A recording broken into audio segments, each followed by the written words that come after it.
A 7-year-old girl walked 3 miles alone through Michigan cold, clutching nothing but her dead father's Harley key in her trembling hand.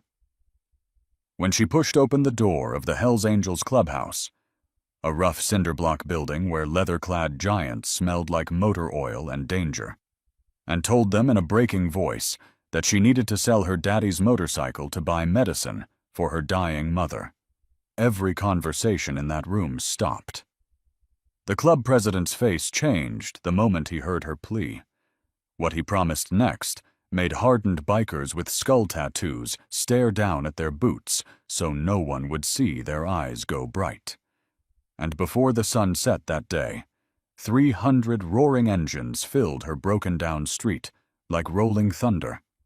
What they did for that little girl and her cancer-stricken mother will restore your faith that sometimes the roughest-looking people have the softest hearts.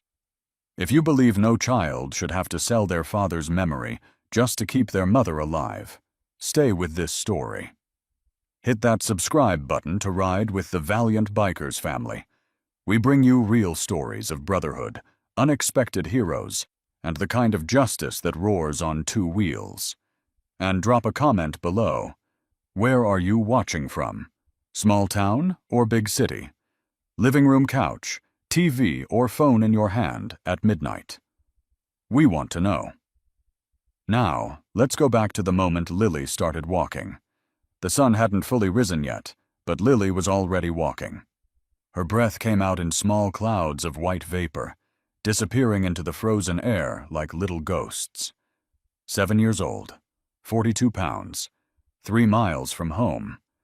She didn't have a coat thick enough for this kind of cold, just her father's old flannel shirt, the one that still smelled faintly of motor oil and Old Spice, even though he'd been gone for 8 months now. Her fingers were wrapped tight around a single key, chrome and black rubber, heavy in her palm. The key to her father's Harley-Davidson Softail, the one with the custom paint job he'd spent 2 years perfecting in their garage. Midnight blue with silver flames. He used to lift her onto the seat when she was tiny, let her pretend to steer while he made engine noises with his mouth. "Someday, baby girl," he'd say. "Someday, this beauty's all yours." Someday had come too early, and it wasn't the way he'd meant it. The fall had been quick. A scaffold failure at the construction site. They said he didn't suffer. Lily wasn't sure if that was supposed to make it better. Her mom had stopped talking for 3 days after they got the news. Just sat in the kitchen, staring at his empty coffee cup, her hand pressed against her mouth like she was physically holding the scream inside. And then, 6 months later, the universe decided one tragedy wasn't enough. The diagnosis came on a Tuesday. Stage 4, pancreatic cancer, the kind that doesn't negotiate, the kind that takes what it wants. Lily's feet hurt. She was wearing her school sneakers, the ones with the hole in the left toe that let the cold seep in with every step. But she couldn't think about that now. She couldn't think about the blister forming on her heel, or the way her stomach felt empty and tight at the same time. She had to think about the plan. The only plan left. The hospital had called again yesterday. Her mom's insurance, the basic policy her dad's company had given them, had run out. The treatments were $23,000 per cycle. They'd already missed 2 appointments. The nurse on the phone had been kind, but firm. Without payment, they couldn't continue care. Without care, her mother had weeks, maybe days. Lily had heard her mother crying through the bedroom wall last night. Not the loud, angry kind of crying. The quiet, surrendered kind. The kind that said she'd already started saying goodbye. And that sound, that terrible soft sobbing, had carved something hollow out of Lily's chest and replaced it with a decision she was too young to understand, but old enough to make. She would sell the Harley, her father's bike, the last physical piece of him that mattered. She would sell it, and she would use the money to buy her mother one more chance, one more treatment, one more month, one more something. The clubhouse sat on the edge of the town like a scar on clean skin. Everyone knew about it. Parents warned their kids to stay away. The police drove past, slowly, watching but not stopping.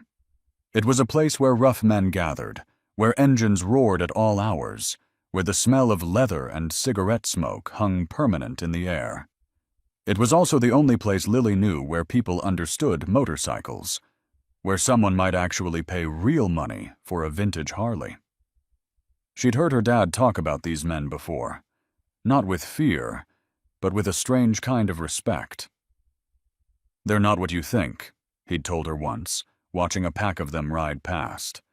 "They've got a code. They take care of their own." Lily wasn't their own, but she was desperate. And desperation makes you brave in ways that have nothing to do with courage. The door was heavier than she expected, or maybe she was just weaker than she remembered being. Inside, the noise hit her like a wall. Lynyrd Skynyrd on the jukebox, the crack of pool balls, deep voices talking and laughing. The smell was overwhelming. Motor oil, leather, cigarette smoke, whiskey, and something else she couldn't name. Masculinity, maybe. Power. The moment she stepped inside, the music died. Someone had yanked the jukebox plug. The laughter stopped mid-sentence. Pool cues froze mid-stroke. 20 pairs of eyes, some brown, some blue, all hard from years of seeing too much, locked onto this small, sunburned child, standing in their doorway, holding a motorcycle key like it was a magic talisman that might save her life. Because that's exactly what it was. The man who approached her first was a mountain of a human being. They called him Bear, and it was the kind of nickname that needed no explanation. His leather vest was worn soft from decades of wear. The Hells Angels patch across his back, stitched in silver thread, that caught the dim light. His hands were the size of dinner plates, scarred knuckles and oil-stained fingers. His face was all hard angles and permanent stubble, with eyes that had seen violence but hadn't been broken by it.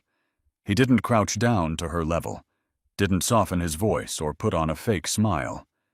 He just looked at her, really looked, and in that moment, Lily felt like he could see everything. The fear, the exhaustion, the desperate, fragile hope she was barely holding together. "I need to sell my daddy's motorcycle." The words came out smaller than she'd practiced. Shakier. But they came out. That was what mattered. Bear's expression didn't change. Behind him, the other bikers had gone completely still. Not the dangerous kind of still. The listening kind. "My mom is sick," Lily continued, and now her voice was cracking, the tears finally spilling over and running hot down her cold cheeks. "They're going to take our house. The hospital says they can't help her anymore unless we pay, and we don't have money. And I thought maybe—" Her breath hitched. "Please, can you buy it? It's a really good bike. My dad took care of it. It's worth a lot." For 3 seconds that felt like 3 years, nobody moved. Nobody breathed. In that suffocating silence, Lily's heart hammered so hard she thought it might crack a rib. This was it. This was the moment where he'd either help or turn her away. And if he turned her away, she had nothing left, no plan B, no backup, just a dying mother and an eviction notice and a 7-year-old's shattered understanding of how the world was supposed to work. Then Bear did something Lily didn't expect. He knelt, slowly, deliberately, until his eyes were level with hers. Up close, she could see the details the distance had hidden. The scar through his left eyebrow, the crow's feet from years of squinting into the sun, the tattoo on his neck that said, Brotherhood, in Gothic script. "What's your name, little sister?" His voice was gravel and whiskey, but there was something underneath it. Something almost gentle. "Lily. Lily." He repeated it like he was memorizing it. "Where's your daddy now?" The question made her chest hurt. He died. Construction accident. Something changed in Bear's eyes then. Not pity. Pity was soft and useless. This was something else. Recognition, maybe. The look of a man who understood what it meant to lose people, to watch the system chew up good folks and spit out wreckage. And your mama? Cancer. Stage 4. They said she has weeks if she doesn't get treatment. But treatment costs thousands of dollars, and we don't have it. And I thought if I sold the bike— The words were tumbling now, fast and desperate. It's all we have left of him, but he would want me to use it to save her. I know he would. He loved her so much, and I can't let her die, too. Easy, Lily. Breathe. He waited while she sucked in a shaky breath. You walked here alone? She nodded. How far? 3 miles. Bear's jaw clenched so hard, Lily could see the muscle jumping under his beard. Behind him, she watched the other bikers react, some shaking their heads, some clenching their fists, one man pulling off his sunglasses to reveal eyes that were suddenly, dangerously bright. These weren't men who cried easily. These were men who'd done hard time, survived hard roads, lived hard lives where weakness got you killed. But this, a 7-year-old girl walking 3 miles in the freezing cold to sell her dead father's bike to save her dying mother, this cut through every layer of armor they'd built. Church! Now! It wasn't a request. The back room was smaller, quieter. A long wooden table scarred with cigarette burns and knife marks, chairs that didn't match.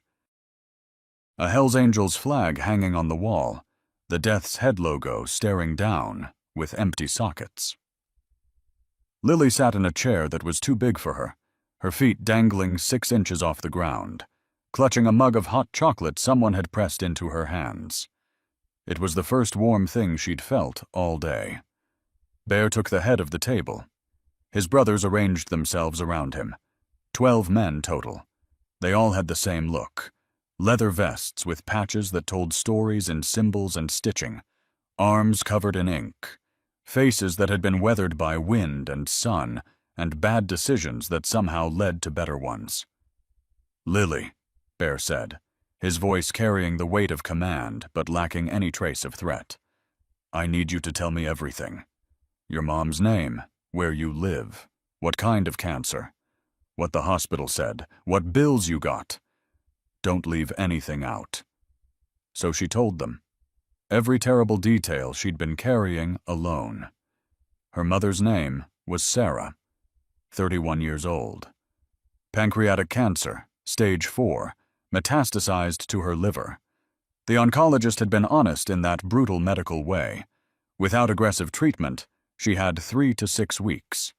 With treatment, maybe 6 months. Maybe a year if they were lucky. But treatment meant chemotherapy infusions twice a week at $4,000 per session, plus medications, hospital stays, scans, blood work. Her father's life insurance had been eaten up by funeral costs and mortgage payments they'd already missed. The medical bills were over $60,000 and climbing. The eviction notice gave them 14 days. The electricity company had sent a final warning. Their car had been repossessed last month. We have nothing left, Lily whispered. Except the Harley. Dad always said it was worth at least $12,000 if you found the right buyer. I thought, her voice cracked. I thought maybe that would be enough for a few treatments. Maybe enough time for a miracle. She didn't tell them the part she barely admitted to herself, that she didn't really believe in miracles anymore. That she was just buying time to say goodbye properly. That she was 7 years old and already learning the adult lesson that sometimes love isn't enough, and trying isn't enough, and even miracles have price tags. This is bullshit! The man they called Crow was on his feet, pacing like a caged animal. A 7-year-old kid walking alone through the cold to sell her dead daddy's bike because the goddamn system won't save her mother. What kind of country is this? What kind of—" He couldn't finish, just shook his head, rage and helplessness warring on his face. An older biker named Preacher, ironically nicknamed because he almost never talked, spoke up in a voice like distant thunder. "How much time before they evict her?" 14 days, Lily said. "And the hospital?" "Mom's next treatment was supposed to be yesterday. They sent her home without it." Bear had been silent through all of this, his eyes fixed on Lily with an intensity that should have been frightening, but somehow wasn't. His mind was working, she could tell, calculations being made, resources being tallied. Plans forming in that space behind his eyes, where violence and protection lived in uncomfortable alliance. "The bike's at your house?" he finally asked. Lily nodded. "In the garage. I have the key, and I know where the title is. My mom doesn't know I came here. She'd be mad if she knew. She doesn't like me doing dangerous things." The irony wasn't lost on anyone in the room. What could be more dangerous than a dying mother, and a system that demanded payment for compassion? What could be more dangerous than being 7 and alone, and carrying adult-sized desperation in a child-sized body? Bear stood. When he moved, the room moved with him, all 12 men rising like a choreographed military unit, awaiting orders. "Lily," Bear said, and there was something in his voice now that made her sit up straighter, made her heart beat faster with something that wasn't quite fear, and wasn't quite hope, but lived somewhere in between. "We're going to help you, but I need you to understand something first. We're not going to buy your daddy's bike." Lily's heart dropped into her stomach. This was it. The moment they said it was too much, too complicated, not their problem. The moment she'd been bracing for. But Bear wasn't finished. "We're not going to buy it, because your daddy's bike belongs to you, and someday when you're old enough, you're going to ride it and remember him proper. What we are going to do is make sure your mama gets every single treatment she needs, that your bills get paid, that your house is safe, and that you never have to walk 3 miles in the cold again, carrying a burden that should never have been yours in the first place." Lily's brain couldn't process what she was hearing. The words didn't make sense.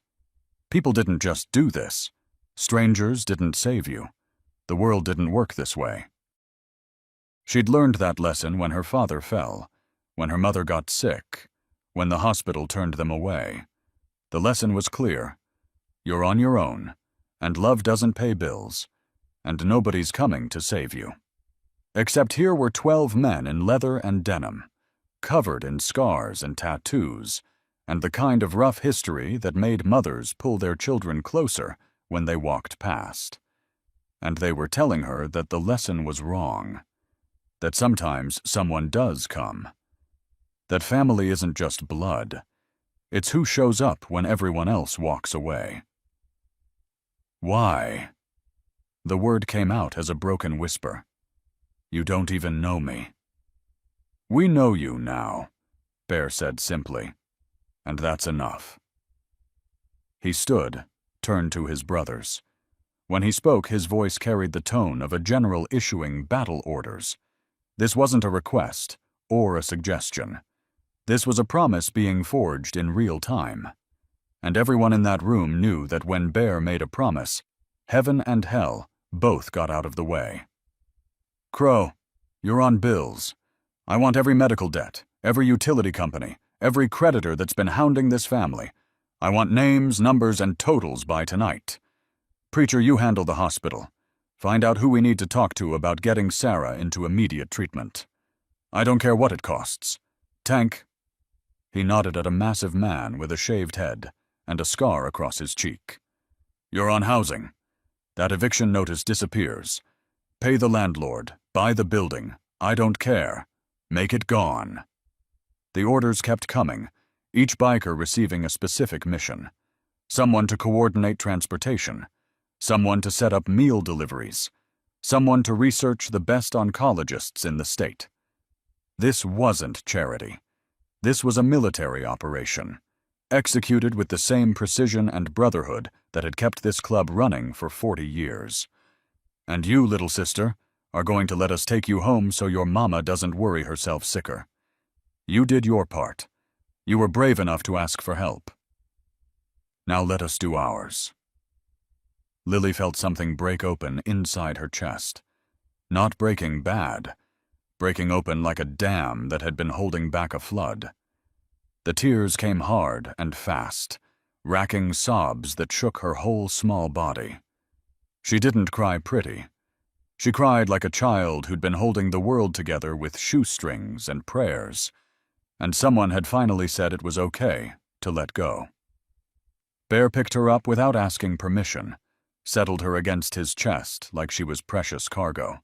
She buried her face in his leather vest, and it smelled like motorcycle exhaust and cigarettes, and something else.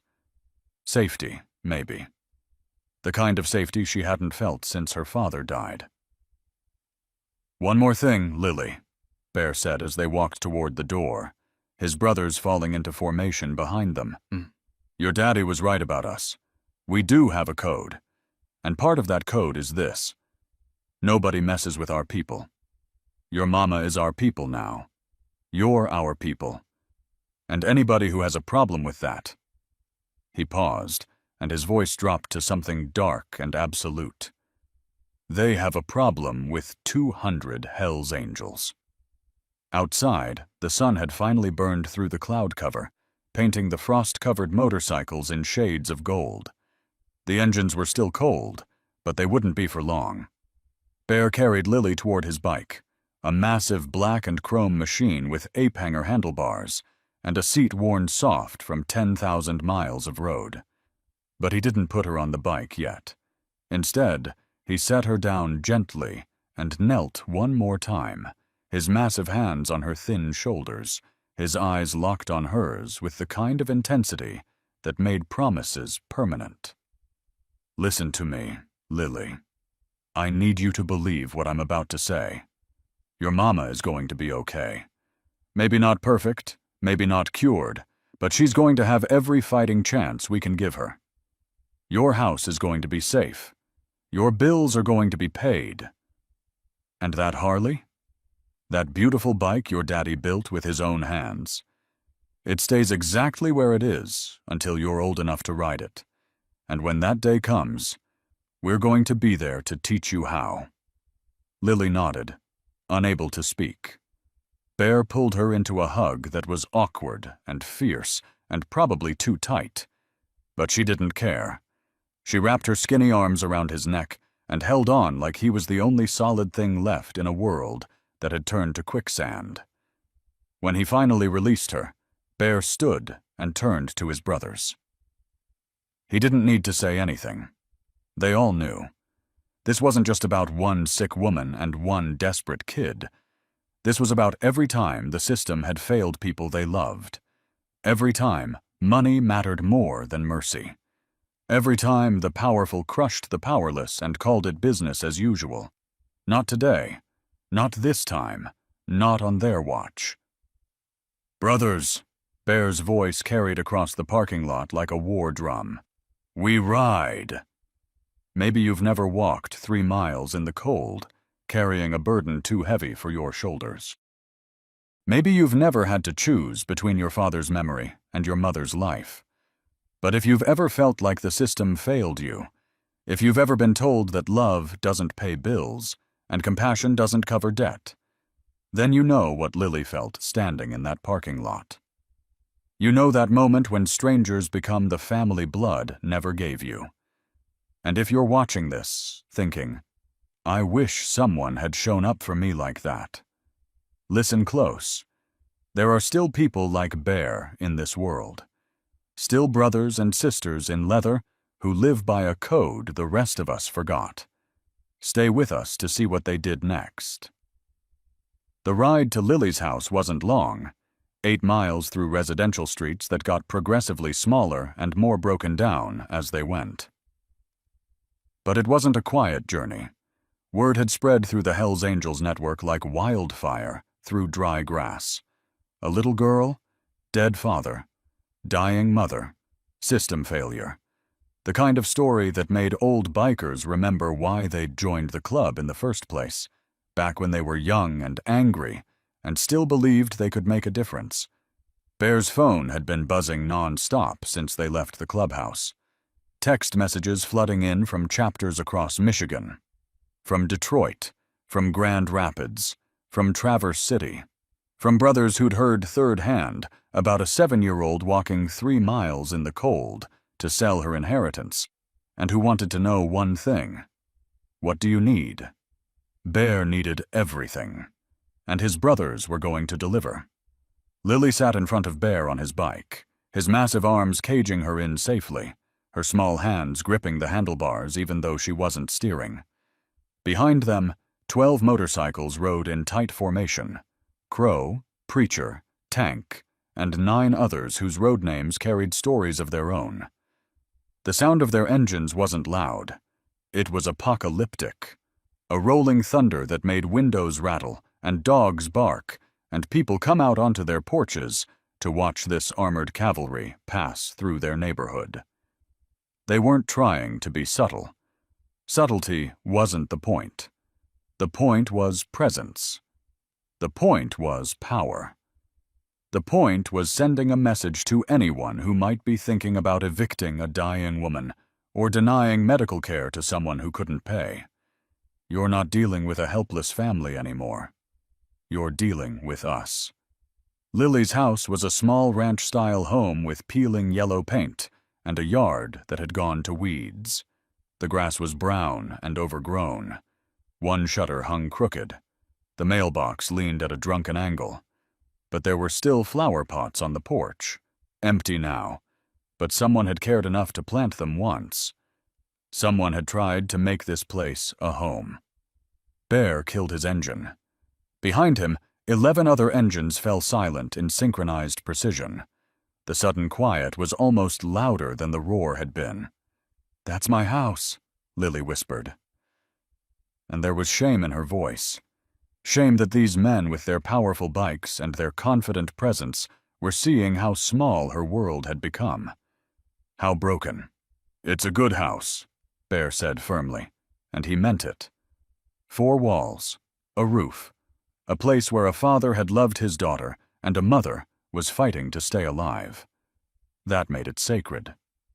"Let's go meet your mama." The front door opened before they reached the porch. A woman stood in the doorway, and even from a distance you could see the cancer eating her alive. Sarah was thin in a way that had nothing to do with diet and everything to do with disease. Her skin had that grayish pallor of someone whose body was consuming itself for fuel. Her hair, what was left of it, was wrapped in a faded blue scarf.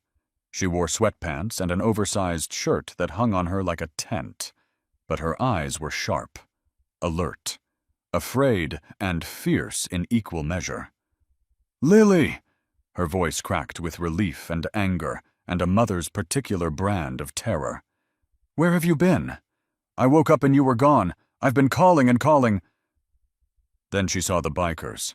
12 massive men in leather and tattoos standing in her yard like an invading army. Her face went white. "Oh my God! Lily, get away from them! Get in the house right now!" "Mama, wait!" Lily started, but Sarah was already moving, stumbling down the porch steps with the kind of panicked strength that mothers summon when they think their children are in danger. Bear held up both hands, palms out, the universal gesture of peace. But he didn't step back, didn't retreat, just stood there, solid as a mountain, and let this dying woman see that he wasn't afraid of her fear. "Mrs. Sarah," he said, his voice carrying clear and calm across the yard. "My name is Bear. I'm the president of the Hells Angels Michigan chapter. Your daughter came to our clubhouse this morning. She was trying to sell her daddy's motorcycle to pay for your medical treatment." Sarah stopped mid-step. The color drained from her face completely. "She what?" "She walked 3 miles in the cold, came into a building full of strangers, and offered to sell the last thing she has of her father, Because she's scared she's going to lose you. Bear's voice didn't rise. Didn't need to. The words themselves carried enough weight to crush stone. She's 7 years old, and she's carrying a burden that would break most grown men. And we're here to make sure she doesn't have to carry it anymore. Sarah looked at Lily, and the expression on her face was something Lily would remember for the rest of her life. Not anger, not disappointment, just a devastation so complete it was almost physical. The knowledge that her daughter had been that desperate, that alone, that scared. "Lily, baby." Sarah's voice broke. You shouldn't have." "I had to, Mama." Lily pulled away from Bear and ran to her mother, wrapped her thin arms around Sarah's waist. "They said you only have weeks. They said you can't get treatment unless we pay. I heard you crying last night. I can't lose you too. I can't." Sarah collapsed to her knees, pulling Lily tight against her chest, and the sobs that tore out of her were the kind that came from a place beyond pain, beyond fear, the place where mothers lived when they realized their children had been forced to become adults because the world wouldn't protect them the way it should. Bear gave them a moment. The other bikers stood silent, respectful, letting this woman grieve and hold her daughter. Then slowly, Bear approached. He knelt in the dead grass beside them, close enough to speak quietly, but far enough to not intrude. "Sarah," he said gently, "I know you don't know me. I know this looks crazy, but I need you to listen. Your bills all of them. They're going to be paid. Your medical treatments are going to be covered. That eviction notice? Gone. Your utilities? Handled. Your daughter's bike? It stays in your garage until she's old enough to ride it herself." Sarah lifted her tear-stained face. "I don't understand. Why would you? We can't pay you back. We have nothing. I'm dying, and when I'm gone, Lily will have even less." "We don't want to be paid back," Bear interrupted. "This isn't a loan. This is a fillet, taking care of family. And whether you knew it or not, you became family the moment your daughter walked through our door." "But I'm not," Sarah's voice was barely a whisper. "I'm not going to make it. The cancer is stage 4. Even with treatment, the doctors said you have weeks without treatment, and maybe months with it. That means we buy you time. And in that time, maybe there's a miracle. Maybe there's a new treatment. Maybe there's a remission nobody expected. Or maybe..."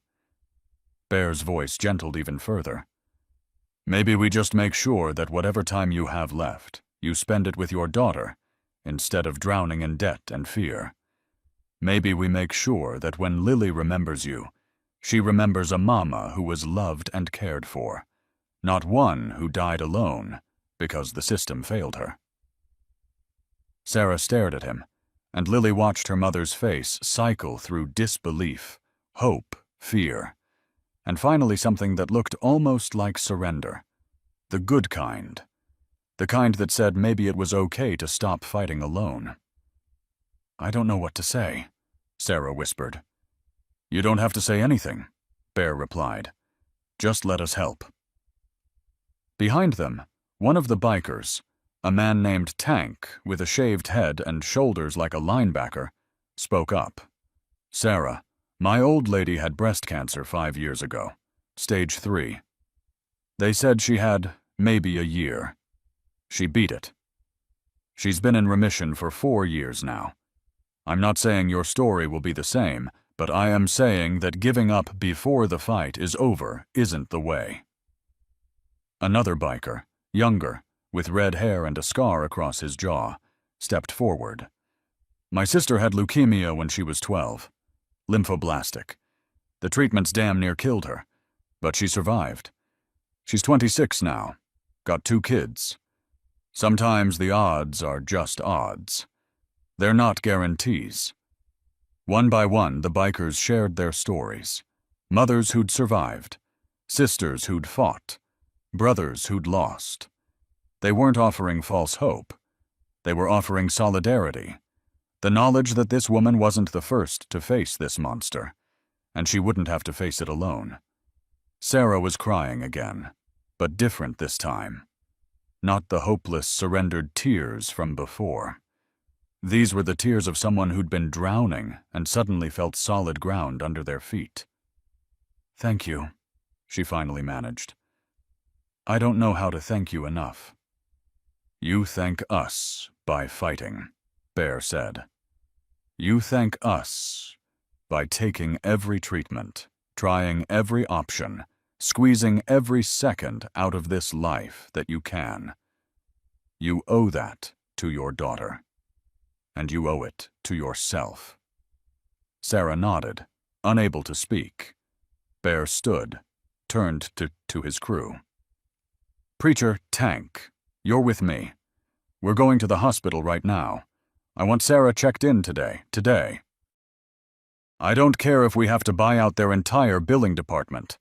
Crow, you stay here with the others. I want this house secured. Fix that shutter. Mow that lawn. Get the utilities back on. Make it look like people who give a damn live here." The bikers scattered immediately, moving with the kind of purposeful efficiency that came from years of riding together. Tank was already on his phone, calling hospital administrators. Preacher was pulling up contact lists for oncologists. Crow was directing 2 of the younger bikers to grab tools from their saddlebags. But Bear wasn't done. He turned back to Sarah, his expression hardening into something that was equal parts promise and warning. "One more thing. The people who've been harassing you, the hospital billing department, the debt collectors, the landlord threatening eviction, they're going to get a visit from us. Not a violent one," he added quickly, seeing the flash of worry in Sarah's eyes. "But they need to understand that they're not dealing with a helpless widow anymore. They're dealing with 200 brothers who take care of our own. And if anyone has a problem with that, they can take it up with me personally." Sarah's eyes widened. 200? Bear's phone buzzed. He glanced at it, and a grim smile crossed his face. "Actually, make that closer to 300. Word's spreading. Chapters from across the state are rolling in. They want to be part of this. They want to show that the Brotherhood stands for something." And that's when they heard it. The sound that would become legendary in that small Michigan town.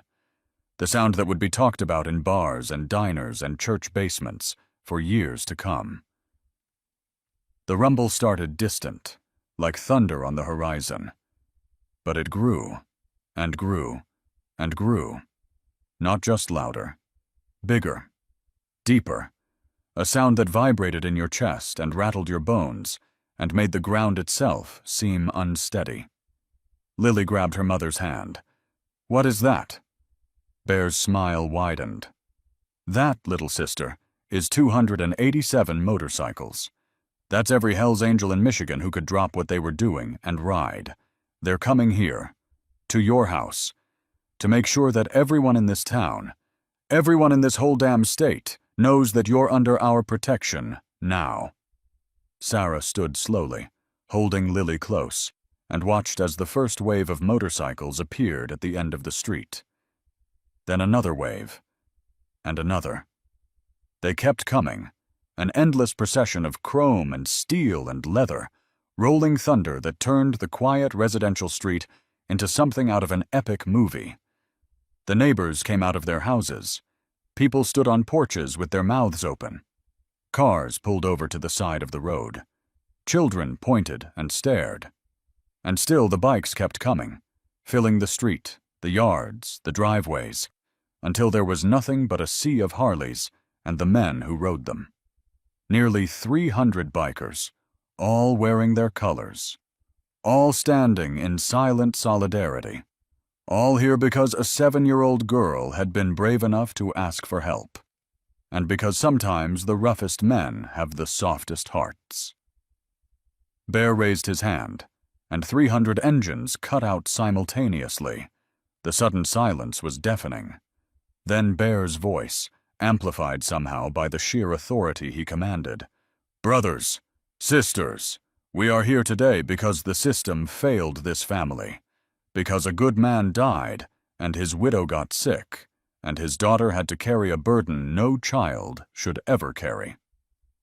We are here because nobody else stepped up. Nobody else gave a damn.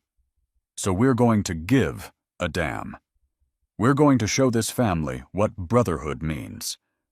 And we're going to make sure that every single person who profits from suffering knows that this stops here. Today. Now." 300 fists rose in unison. 300 voices roared approval. The sound was primal, ancient, the sound of a tribe claiming its own. Lily buried her face in her mother's shirt, overwhelmed. Sarah held her daughter and cried, her thin body shaking with sobs that were equal parts gratitude and disbelief. Bear turned to them, his expression gentle despite the chaos around them. "You're safe now, both of you, and I promise you on every mile I've ever ridden, every brother I've ever lost, every promise I've ever kept, we will see this through. Your mama's going to get the best medical care money can buy. Your bills are going to disappear. This house is going to be a home again. And that little girl," he pointed at Lily, "is going to remember that heroes don't always wear capes. Sometimes they wear leather, and family isn't always blood. Sometimes it's who shows up when the whole world turns its back." Sarah could barely breathe through the tears. How? How is this even possible? Tank stepped forward, a tablet in his massive hands. "We've already raised $47,000 through the club network. By tomorrow it'll be over $100 grand. Every chapter is contributing. Every member is kicking in what they can. We've got lawyers volunteering to handle the medical debt negotiations. We've got accountants sorting the bills. We've got a contractor ready to fix your house for materials cost only. And we've got a direct line to one of the best oncology centers in Detroit. They're expecting you this afternoon." Sarah's legs gave out. She would have fallen if Crow hadn't caught her, gently guiding her to sit on the porch steps. Lily sat beside her, holding her mother's hand, watching these massive men orchestrate a miracle in real time. "This afternoon," Sarah's voice was barely audible. "This afternoon," Bear confirmed. "We'll ride with you. Full escort. You're not going to that hospital as a charity case or someone begging for help. You're going as a member of the Hells Angels family, and they're going to treat you with respect and dignity, or they're going to answer to me." Bear knelt again, this time looking at both of them. "I know this is overwhelming. I know it doesn't make sense. But sometimes life throws things at you that logic can't explain. A little girl walking 3 miles to save her dying mother. That doesn't make logical sense either. But she did it. And we're going to honor that courage by being exactly who she needed us to be." He stood, turned to address the assembled Brotherhood. "All right, brothers. You know what to do. Team 1, hospital logistics. Team 2, bill consolidation and payment. Team 3, house repairs and maintenance. Team 4, meal delivery setup for the next 6 months. Team 5, transportation coordination. Let's move." The bikers dispersed with military precision, each one knowing their role, each one committed to the mission. This wasn't just charity. This was what they'd all joined the Brotherhood for, to be part of something bigger than themselves, to protect the vulnerable, to be the wall between the innocent and everything that wanted to hurt them. Lily watched them work, these scary-looking men with their tattoos and scars and leather, and she realized something profound. Sometimes the world's definition of dangerous is completely backward. Sometimes the people who look the most frightening are the ones who will protect you the most fiercely. Sometimes angels wear black leather instead of white robes. As the sun climbed higher in the Michigan sky, transforming the frost into dew and the cold into something almost warm, Lily felt her mother's arm tighten around her shoulders, felt the trembling in Sarah's body start to ease, felt for the first time in months like maybe everything was going to be okay. Not perfect, not cured, not magically erased, but okay. And sometimes, when you've been drowning for so long, okay feels like a miracle. The transformation happened faster than Sarah thought possible, faster than logic should have allowed. But when 300 bikers decide something is going to happen, logistics tend to bend to their will. By noon, Sarah was sitting in a private consultation room at Detroit Medical Center's oncology wing, talking to Dr. Rebecca Chen, one of the top pancreatic cancer specialists in the Midwest. Not in some crowded waiting room with plastic chairs and outdated magazines. Not filling out endless financial paperwork while nurses avoided eye contact. In a real consultation room, with real attention, being treated like a human being whose life mattered. Bear sat in the corner of the room, arms crossed, silent but present. His leather vest looked wildly out of place against the sterile white walls and medical equipment, but nobody had asked him to leave. Nobody had dared. The hospital administrator who'd tried to discuss payment plans had taken one look at the parking lot full of motorcycles and the lobby full of tattooed men, and suddenly all the financial barriers had evaporated like morning fog. You know what's beautiful about this? It's not that 300 bikers showed up with money. It's that they showed up, period. Because here's the truth most of us learn too late. The world measures you in dollars, but family measures you in presence. The hospital didn't suddenly care about Sarah because she could pay. They cared because 300 people stood up and said, "She matters." If you've ever been the person the system tried to erase, if you've ever sat in a waiting room being told that care has a price tag that your life can't afford, this story is for you. Because sometimes, just sometimes, the outcasts remember what the respectable forgot. That human life is worth more than the balance sheet says. Dr. Chen was reviewing Sarah's medical history with the kind of thoroughness that Sarah hadn't experienced since her diagnosis. Actually reading the charts, actually asking questions, actually treating her case like something solvable instead of something hopeless. Your previous oncologist wasn't wrong about the severity, Dr. Chen said, her tone clinical but not cold. Stage 4, pancreatic with liver metastasis, is extremely serious. But there have been significant advances in treatment protocols in the last year. Combinations of FOLFIRINOX chemotherapy with immunotherapy agents have shown promising results in extending quality of life and, in some cases, achieving partial remission. Sarah's hands trembled in her lap. Lily sat beside her, holding her mother's hand with both of her small ones. Quality of life means... It means we focus on giving you time. Good time, not just time spent sick from treatment, while we fight this aggressively. I'm not going to lie to you and say we can cure this, but I am saying that writing you off with weeks to live was premature. With the right treatment protocol, we could be talking months, possibly a year or more. And in oncology, every month matters. New trials open. New drugs get approved.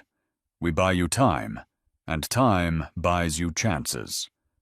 A year. The word hung in the air like a prayer.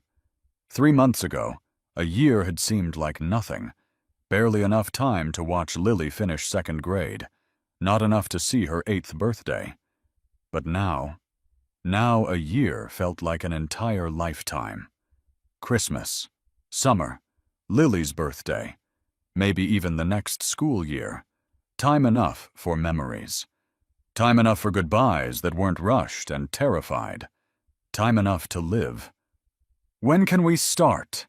Sarah's voice was steady, despite the tears running down her face. "Today," Dr. Chen said, "we'll do a full workup. Blood work, updated scans, genetic markers. Then we'll start your first infusion tomorrow morning. The treatment will be aggressive, and you'll have side effects. But we're going to manage them, support you through it, and give you the best fighting chance you can have." Lily squeezed her mother's hand so tight it hurt. "You hear that, Mama? Tomorrow. We start fighting tomorrow." Sarah pulled her daughter close, buried her face in Lily's hair, and let herself believe, just for a moment, that maybe hope wasn't a foolish thing after all. Bear's phone buzzed. He glanced at it, then stood. "Ladies, I need to step out for a minute. Doctor, you take good care of them. They're family now." It wasn't a request. Dr. Chen met his eyes and nodded. "I will."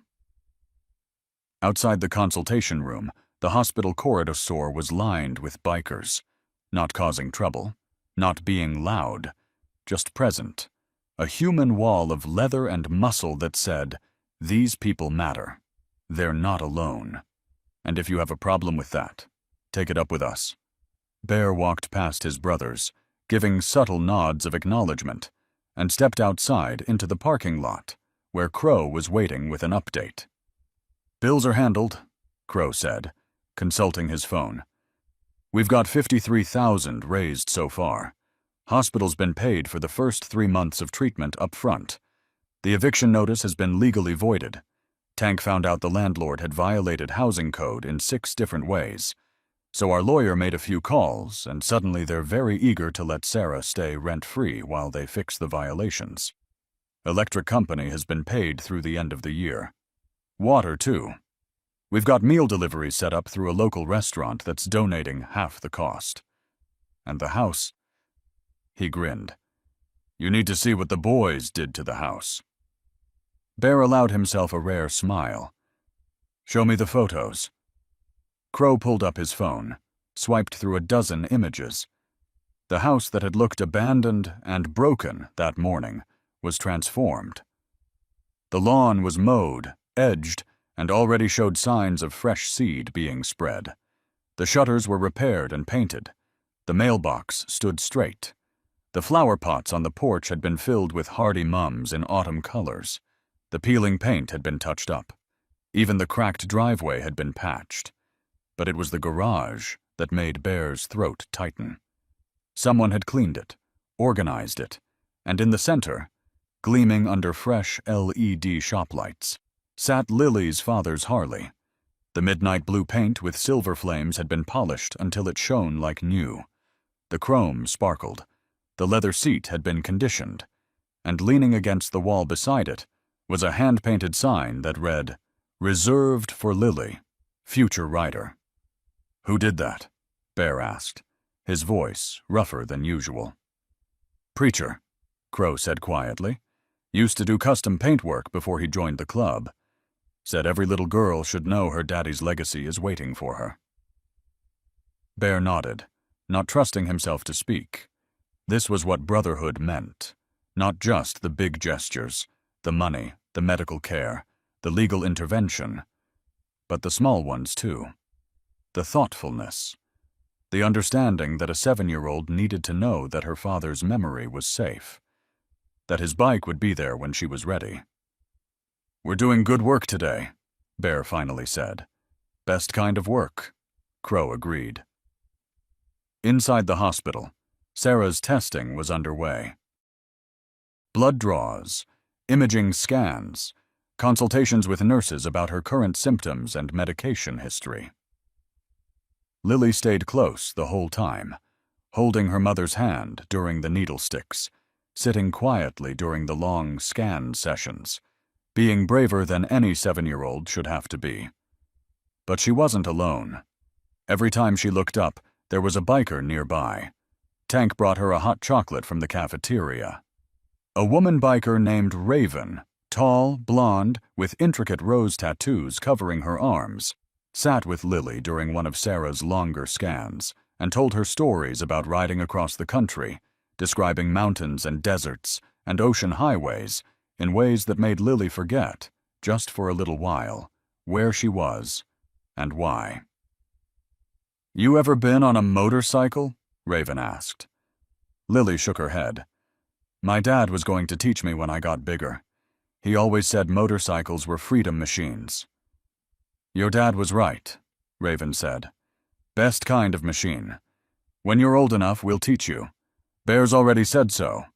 You're going to ride that beautiful Harley your daddy left you, and you're going to feel what he felt. Wind in your face, road under your wheels, nothing but sky above you.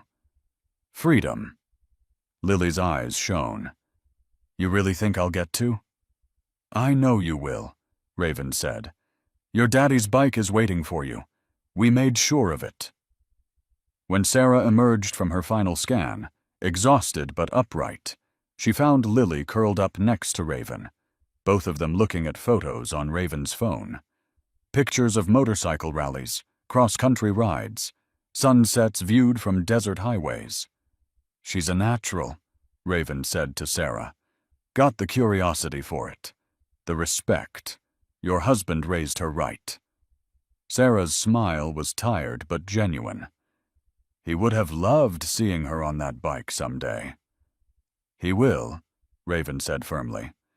"Maybe not from here, but from wherever he is, he'll see it, and he'll be proud." By late afternoon, all the tests were complete. Dr. Chen scheduled Sarah's first treatment for 8 a.m. the following morning, with a comprehensive plan laid out for the next 6 months. Transportation was arranged. 2 bikers would rotate driving Sarah to and from treatments, making sure she never had to worry about getting there or getting home safely afterward. The ride back to the house was different from the morning's journey. Sarah sat on the back of Tank's bike, Lily on the back of Bear's. The escort was smaller now, just a dozen riders instead of 300. But the message was the same. This family is protected. This family matters. When they pulled up to the house, Sarah actually gasped. Even having seen the photos, the reality was overwhelming. Her home, which had been slowly dying along with her, looked alive again, cared for, loved. But it was what waited inside that broke her completely. The living room had been cleaned, furniture arranged properly, windows washed until they sparkled. The kitchen had been stocked, refrigerator full of easy-to-prepare meals, pantry organized with staples and snacks. On the counter sat a binder with every bill, every medical document, every piece of financial paperwork organized and labeled. A note on top read, "Everything's handled. You focus on fighting. We'll handle the rest. The Brotherhood." In Lily's bedroom, someone had made the bed with fresh sheets, organized her toys, and left a stuffed motorcycle on her pillow with a tag that said, "For brave girls who walk 3 miles in the cold. Love, Raven." And in the garage, when Bear led them there, Sarah saw her husband's motorcycle restored to glory. But more than that, she saw the sign. Reserved for Lily, future rider. She broke then. Just completely broke. Sank to her knees on the clean garage floor and sobbed. Huge, body-shaking sobs that came from somewhere deeper than grief, deeper than gratitude. From that place where humans keep the emotions that don't have names. The feeling when strangers become family. When hope returns after you've said goodbye to it.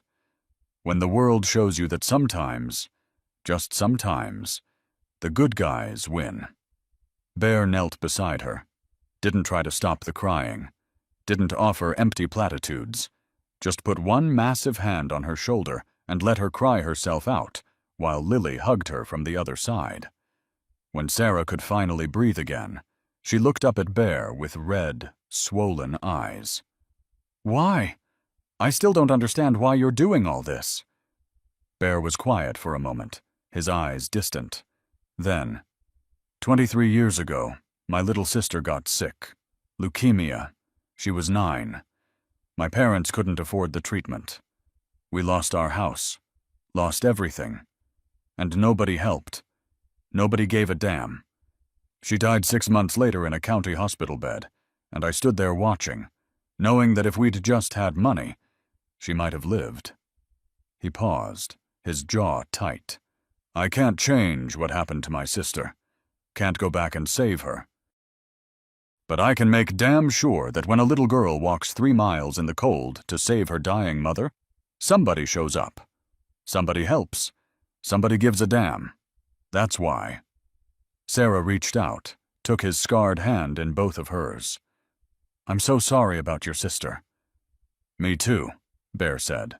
But today we win one.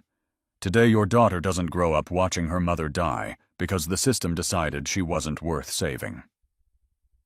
Today, we prove that family isn't about blood. It's about showing up. And we showed up. Behind them, the other bikers stood silent, many with their own stories of loss, their own reasons for being here. This wasn't just about Sarah and Lily. This was about every time the system had failed someone they loved. Every time money mattered more than lives. Every time the vulnerable were crushed because they had no one to stand with them. Not this time. This time, the vulnerable had 300 brothers and sisters in leather who said enough. This time, love showed up riding steel horses and wearing the kind of armor that protected souls, not just bodies. As the sun began to set, casting long shadows across the restored yard, the bikers began to leave. One by one, they said their goodbyes, some with hugs, some with handshakes, some with just a nod and a promise to check in. But every single one of them made sure Sarah and Lily knew. You're not alone. You call if you need anything. Day or night. We're here. Bear was the last to leave. He stood on the porch with Sarah and Lily, the evening air cool but not cold, the smell of fresh-cut grass replacing the earlier scent of decay and abandonment. Treatment starts tomorrow at 8, he said. Tank will be here at 7:30 to drive you. Don't argue with him about it. He's already claimed the job. After treatment, he'll bring you home and make sure you're settled. Raven's coordinating the meal deliveries. Crow's handling all communication with bill collectors and creditors. Preacher's your liaison with the hospital. And he paused. I'm the guy you call if anything goes wrong. Anything. You understand? Sarah nodded, tears streaming again. I don't know how to thank you. You fight, Bear said simply. You take every treatment. You try every option. You squeeze every single day out of this life that you can. You do that for your daughter. You do that for yourself. And you do that for my little sister, who didn't get the chance. That's how you thank me. He knelt one final time, eye level with Lily. You did good today, little sister. You were braver than most grown men I know. Your daddy would be proud. And I promise you, I swear on every mile I've ridden, we're going to see this through. Your mama's going to fight. And we're going to be right there fighting with her. Lily threw her arms around his neck, held on tight. Thank you for showing up. Bear's voice was rough when he replied. Always, little sister. Always. He stood, gave Sarah one final nod, and walked to his bike. The engine roared to life. That familiar Harley rumble that Lily's father had loved, that Bear had ridden for 20 years, that represented freedom and brotherhood and the open road. As he pulled away, followed by the last few remaining bikes, the rumble fading into the distance, Sarah and Lily stood on their porch watching.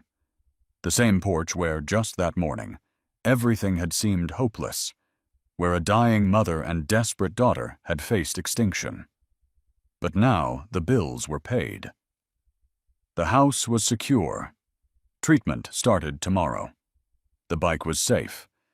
and 300 brothers and sisters in leather had proven that sometimes heroes don't wear capes. Sometimes they wear leather. Sometimes they ride motorcycles. Sometimes they're the people society tells you to fear. And sometimes they're exactly who you need them to be. 6 months later, the Michigan winter had given way to spring. The kind of spring that feels like a promise after a hard season. Crocuses pushing through the last patches of snow. Trees budding green. The air carrying that particular scent of earth waking up. Sarah stood in her front yard, watching Lily practice riding a bicycle. Not the Harley yet. She was still too small for that.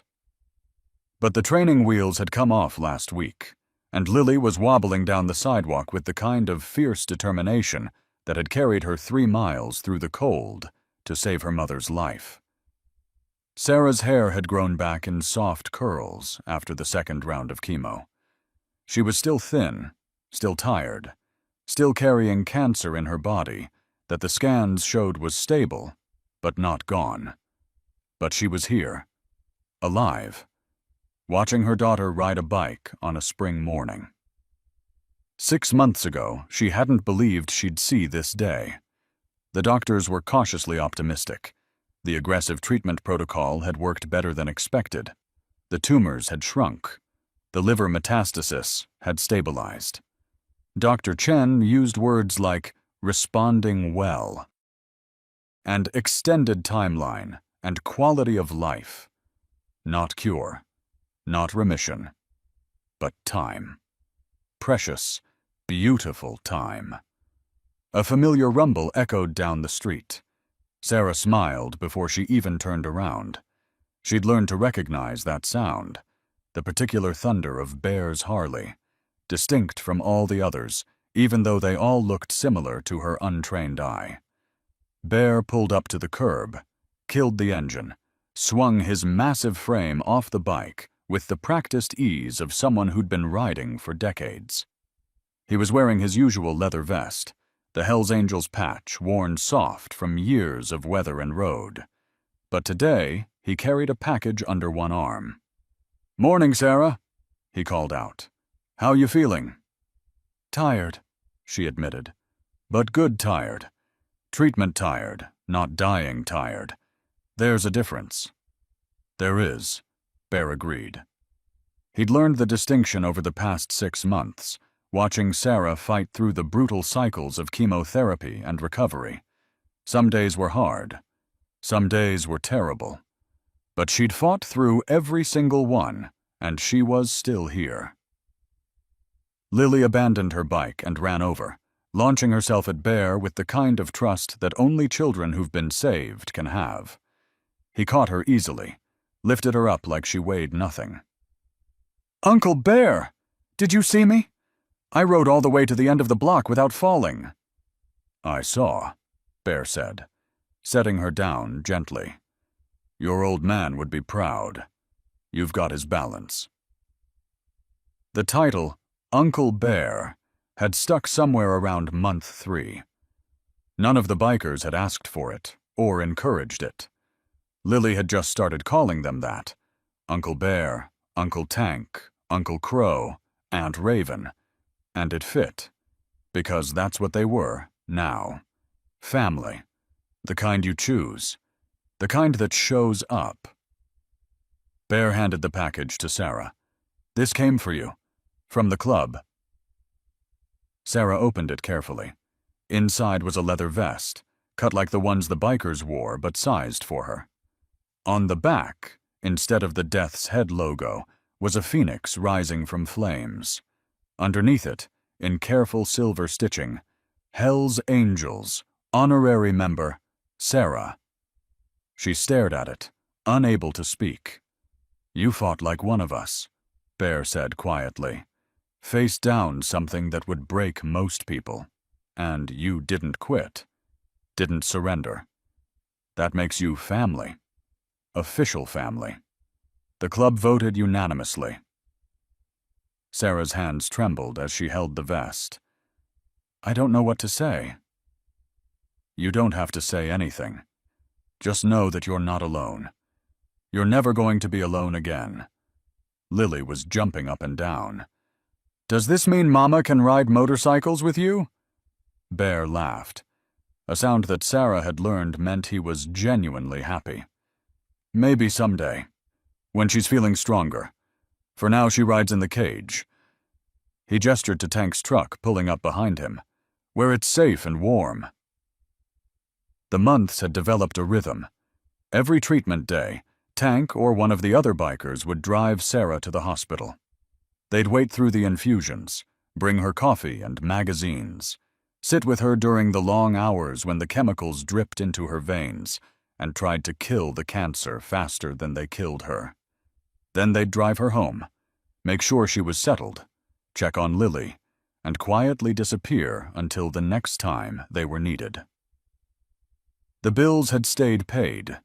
The house had stayed secure. The meals had kept coming. The Hells Angels had built a support system around this family that functioned like a well-oiled machine, because that's what Brotherhood did. You showed up. You stayed. You didn't quit until the fight was won, or there was nothing left to fight for. And Sarah was still fighting. Still here. Still winning, one day at a time. "There's something else," Bear said, pulling an envelope from his vest pocket. "The club took up a collection. Between all the chapters in Michigan, plus some support from chapters in Ohio and Indiana who heard the story, we've raised enough to set up a trust fund for Lily, for college or mechanic school if she wants to follow in her daddy's footsteps, or whatever she dreams up. It's hers, protected. Nobody can touch it." Sarah's legs went weak. "How much?" $87,000. The number didn't compute. Couldn't compute. That was more money than Sarah had made in 3 years before getting sick. More than her husband's life insurance had paid out. More than she'd ever imagined having. "Why?" she whispered. "You've already done so much. The medical bills, the house, the food, everything. Why this too?" Bear's expression was serious, almost grave. "Because 6 months ago, a little girl thought she had to sell her father's motorcycle to save her mother's life. That should never happen. Ever. We can't fix the whole broken system, but we can make damn sure that Lily never has to make a choice like that again. She gets to be a kid.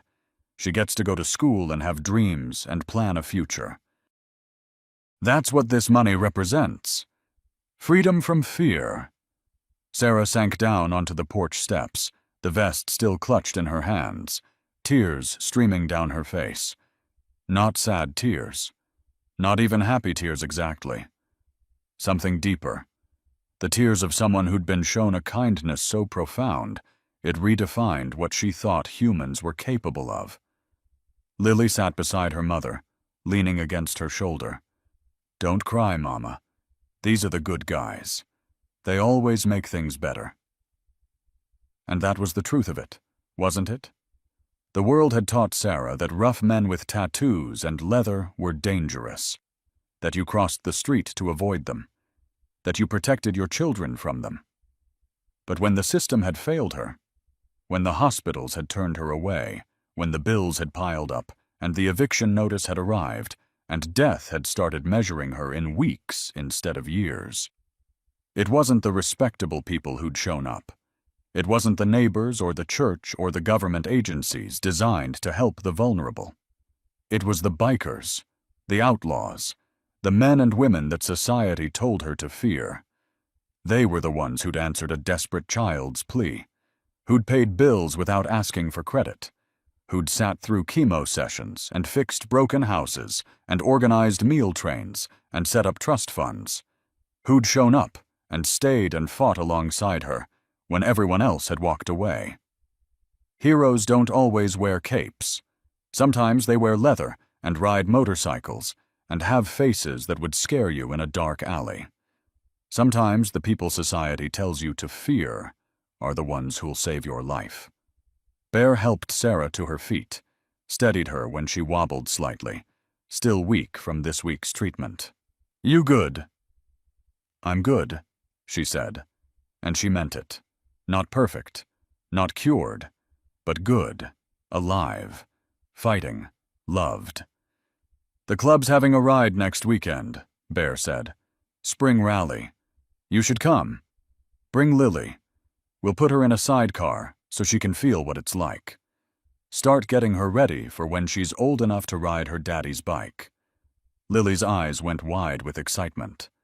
"Really? I can go on a motorcycle?" "Really," Bear confirmed. "With your mama's permission." Sarah looked at her daughter's face, lit up with joy and hope, and the kind of fearless excitement that children have before the world teaches them to be afraid. She thought about her husband, who'd loved these machines and the freedom they represented, who'd talked about teaching Lily to ride someday. "He would have wanted this," Sarah said quietly. "I know," Bear replied. "That's why we're doing it." That weekend, Lily rode in a sidecar attached to Raven's bike, wearing a helmet that was too big for her, and a smile that was too wide for her face. She experienced what her father had tried to explain with words, but could only truly be understood through feeling: the rush of wind, the rumble of the engine, the sensation of moving through space with nothing between you and the world except speed and courage. Sarah watched from Tank's truck, following the procession of motorcycles through Michigan back roads, and she cried again. But these were different tears. These were the tears of a mother who'd thought she'd never see her daughter experience this. Who'd thought the cancer would steal these moments. Who'd learned that sometimes, when you're drowning, angels show up riding steel horses. The rally ended at a lakeside park where the club had organized a picnic. Families everywhere, bikers with their wives and husbands, their children, their grandchildren.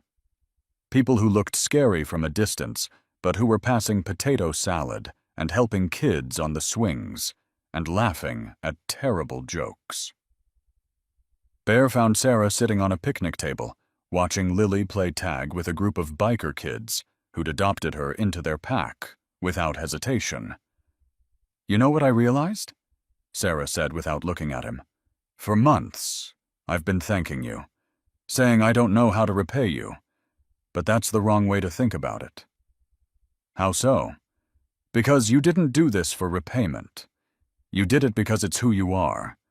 Because when you say family, you mean it. Not as a metaphor or a nice idea, as a commitment, as a promise." She turned to look at him finally. "So instead of thanking you, I'm going to honor what you've done by living. Really living. By teaching Lily that family isn't about blood. It's about who shows up when the world turns its back. By making sure she grows up knowing that the roughest-looking people can have the softest hearts, and that judging by appearances is how you miss the heroes." Bear was quiet for a long moment. Then, "Your husband was a good man, Sarah. I never met him, but I know he was, because he raised a daughter brave enough to walk 3 miles in the cold to save her mother. And he loved a woman strong enough to fight cancer for 6 months and still be standing.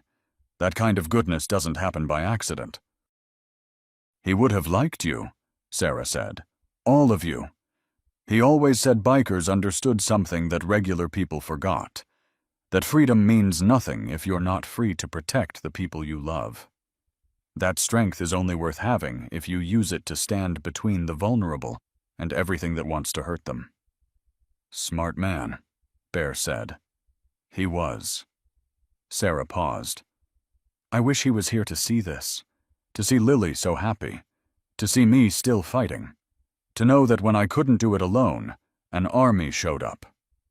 "He sees it," Bear said with absolute certainty. "Wherever he is, he sees it, and he knows his girls are safe.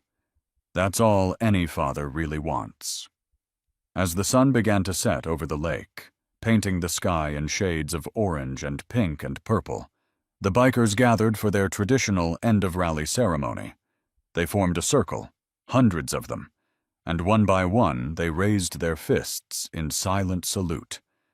Not to a flag or a leader or an idea, to each other, to Brotherhood, to the promise that when one of their own needed help, the others would answer. Every time. No exceptions. No excuses. Sarah stood in that circle, wearing her honorary vest, holding Lily's hand, and felt something shift inside her chest. The fear that had lived there since her diagnosis, the terror of dying alone, of leaving Lily orphaned and helpless, it didn't disappear. Cancer didn't allow for that kind of certainty. But it quieted, because she understood now what she hadn't understood 6 months ago. She wasn't alone. Lily wasn't alone. They were surrounded by people who'd proven, not with words but with actions, that family shows up. That brotherhood means something. That sometimes the world's definition of dangerous is completely backward. The heroes don't always wear capes. Sometimes they wear leather vests with patches that tell stories of roads traveled and battles fought. Sometimes they ride motorcycles that sound like thunder and freedom. Sometimes they're the people that society tells you to fear, until the day you need them, and they show up, and they save your life. And family? Family isn't always blood. Sometimes it's who's there at 3 in the morning when you're too sick to stand. Who pays your bills without asking for credit. Who sits with your scared daughter and tells her stories until she can smile again. Who builds trust funds and fixes houses and makes promises they keep. Family is who shows up when the whole world walks away. And for Sarah and Lily, family wore leather and rode Harleys and had faces that would scare strangers in a dark alley. But they weren't strangers anymore. They were brothers, sisters, uncles and aunts, and the kind of chosen family that proves love has nothing to do with genetics and everything to do with showing up. Bear raised his fist one final time as the sun dipped below the horizon. 300 fists rose with his, and in that moment, with Lily beside her and an army of unlikely angels surrounding her, Sarah understood something profound. She'd been given proof that goodness exists, that heroes are real, that when a 7-year-old girl walks 3 miles in the cold, carrying a burden too heavy for her small shoulders, sometimes, just sometimes, the universe sends 300 bikers to carry it for her. Not because they have to, because they choose to, because that's what family does. Now here's what I want you to understand. Whether you're watching this in a quiet living room after a long day, or on your phone at 2 a.m. when sleep won't come, or sitting in a waiting room of your own right now. Heroes don't always wear capes. Sometimes they wear leather vests with patches that tell stories of roads traveled and battles fought. Sometimes they ride motorcycles that sound like thunder and freedom. Sometimes they're the people society tells you to fear, until the day you need them, and they show up, and they save your life. And family. Family isn't always blood. Sometimes it's who's there at 3 in the morning when you're too sick to stand, who pays your bills without asking for credit, who sits with your scared daughter and tells her stories until she can smile again, who builds trust funds and fixes houses and makes promises they keep. Family is who shows up when the whole world walks away. If you've ever been Lily, desperate and alone, and carrying weight no child should carry, this story is yours. If you've ever been Sarah, sick and broke and out of options, this story is yours too. And if you've ever been Bear, or Crow, or Tank, or Raven, or any of those 300 riders who decided that one child's plea was their line in the sand, then you already know what brotherhood means. For everyone else, remember this. The next time you see someone who looks dangerous, who wears their scars on the outside, who rides loud and lives rough, remember that maybe, just maybe, they're the ones who'll show up when the respectable people turn away. If this story moved you, hit that subscribe button. Join the Valiant Bikers family, because we're building a community of people who believe that sometimes the system fails, but people don't have to. Share this story, tell someone who needs to hear it, and drop a comment. Have you ever been saved by an unlikely hero? Have you ever been that hero for someone else? We want to hear your story. The Hells Angels didn't just save one little girl and her dying mother. They proved that the world still has room for mercy, for brotherhood, for the kind of love that doesn't ask what you can pay back, only what you need right now. That's the ride we're on, and we're just getting started. Subscribe, comment, share, and remember, family is who shows up. Before we close, there's one more thing this story asks of us. Lily was 7 years old. She walked 3 miles alone in the freezing cold. She was carrying $60,000 of debt, an eviction notice, and a dying mother. And not one adult in her world had noticed how far she'd fallen. Not a teacher, not a neighbor, not a single person in the system that was supposed to protect her. That's the part of this story that should keep us up at night. Because Lily was brave enough to ask for help. Millions of children aren't. They go to school hungry and say nothing. They sleep in cold houses and tell no one. They watch a parent deteriorate, from illness, from addiction, from despair. And they carry it alone because nobody taught them that asking for help was allowed. You and I, we're the adults who notice. Here's what Bear's brothers would want you to know. Because protection isn't only for people who wear leather. A child may need help if you notice. Coming to school repeatedly without a coat, food, or basic supplies. Unexplained bruises, flinching at sudden movements, or fear of going home. Talking about being responsible for a sick or absent parent. Chronic exhaustion, hunger, or wearing the same clothes for days. An adult child, meaning a child acting far older than their years, the way Lily had to. These aren't proof of abuse. They're invitations to ask one question. Are you okay? If you're worried about a child, yours, a neighbor's, a grandchild's. These resources exist for you. Child Help National Child Abuse Hotline, 1-800-422-4453. Available 24 hours a day, 7 days a week. You don't have to be certain. You just have to be concerned. Child Protective Services, CPS. Every state has a local CPS office. A simple search for CPS Report, Your State, will give you the number. Reports can be made anonymously. You will not ruin a family by calling. You might save one. Crisis Text Line. Text HOME to 741741 for children or adults in emotional crisis who aren't ready to speak out loud. 211 Helpline. Dial 2111 from any phone.